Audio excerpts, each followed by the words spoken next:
Hello, and welcome to this companion series to A.K. Warder's Grammar Guide, An Introduction to Pali. Today we come to Lesson 15. This is a fairly short lesson, and in this tutorial we'll look at the fifth verb class of present stem conjugation, Dvanda compounds, and nominal prefixes. This is Pali Studies on the Learn Pali channel.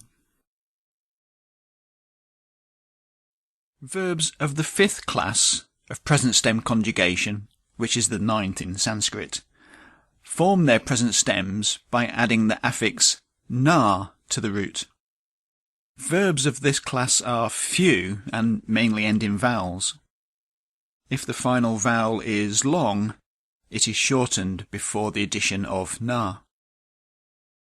Sometimes the initial n sound becomes retroflex. Warder calls this cerebral. This is when the tongue is rolled back slightly. And the root ga is a special case where the final consonant and the n sound are reversed. In fact, the grammarian Kachayana places this root in a separate class by itself. The most important verb of this class is from the root jna, to know, which usually becomes shortened to just ja, although there is a second form of the root, nya, which you may also come across.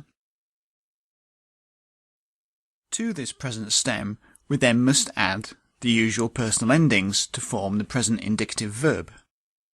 Note that the long a of na is retained in all forms of the present, except in the third person plural. And the same is true for the imperative. In the optative, we find some forms based on the ya infix that we saw in the last lesson. And also the past tense can be formed on this stem with the ending of the first type of aorist that we saw way back in lesson 4. And in addition to these, the third type of aorist can also be formed on that secondary root, and these usually take the augment. Warder gives more example inflections, and hopefully now you can work these out. So next we continue our look at the different types of compound word in Pali. And in this lesson we examine the Dvanda compound. Dvanda literally means pair or couple, and this type of compound is when two or more nouns come together, but unlike the taparissa, there's no added meaning due to the compounding. The relationship between them is one of conjunction, so we can generally insert an and between the members, or occasionally or. English illustrations are few, but we have bittersweet, which means something which is both bitter and sweet. And numeral pairs like 21, which means 20 plus 1. Any number of members can be joined in a Dvanda, and we can also have compounds of compounds. So in this example, the Dvanda compound Buddha Dharma Sangha is itself part of a taparissa, and so is in a genitive relation with guna, the last member, meaning the virtues of the Buddha, Dharma and Sangha. Gune is in accusative plural, which makes the whole compound the object of the verb. Again, we can see, as with all compounds, the initial members are in their stem form, with the final member being declined to indicate its role in the sentence. Now there's one peculiarity to Dvanda compounds. They're normally plural and take the gender of their last member. But they can also be taken as a unit or collective when the members are a natural pair, in which case the compound will be singular, and then it's most often in the neuter gender. But even though grammatically it's treated as a single unit, the members can still be either singular or plural, and we have to work this out from context alone. And in Pali, unlike English, it's common to place the more pivotal member at the end of the compound. So it's normal to reverse this order when translating. Moving on now to the final section. Prefixes are probably more associated with verbs, but in this section we're looking at prefixes that are specific to nouns, and the most frequent is the negating particle a or an if the word begins with a vowel. This is said to negate the noun or adjective, which in its simplest means to put not in front of the word. And note the similarity to English atypical, amoral, or apolitical. Negation in English is actually not straightforward.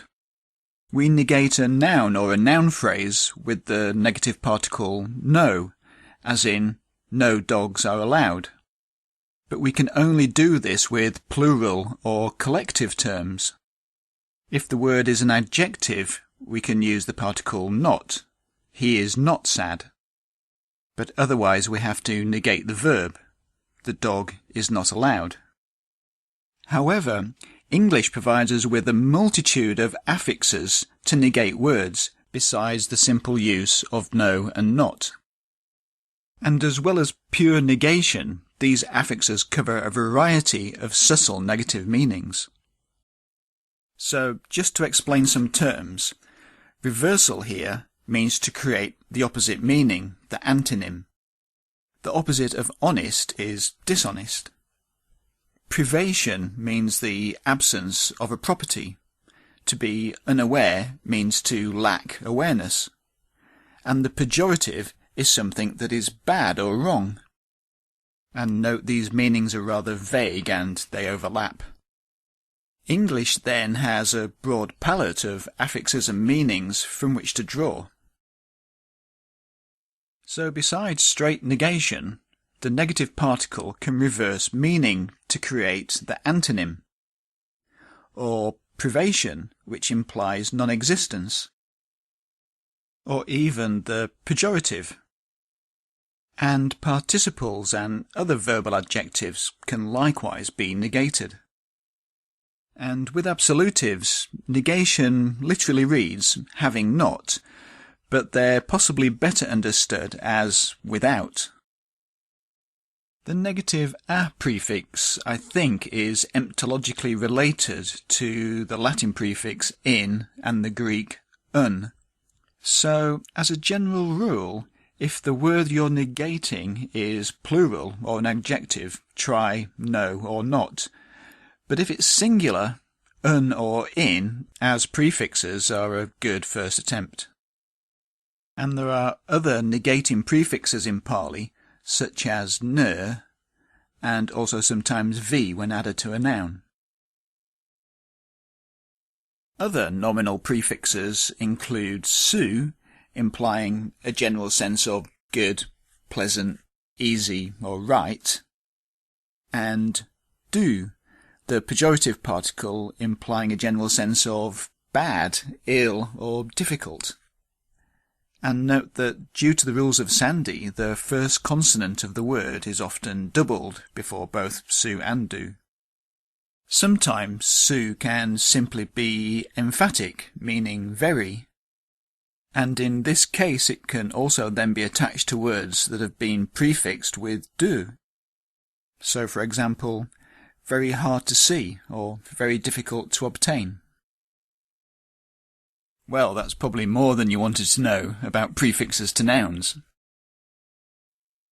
Warder follows with more vocabulary to learn, and of course then there's exercise 15. Answers to last week's exercise is on the Wisdom and Wonders webpage, and there's a link to that down in the description below. And in next week's lesson we finish our look at noun declension with the locative case.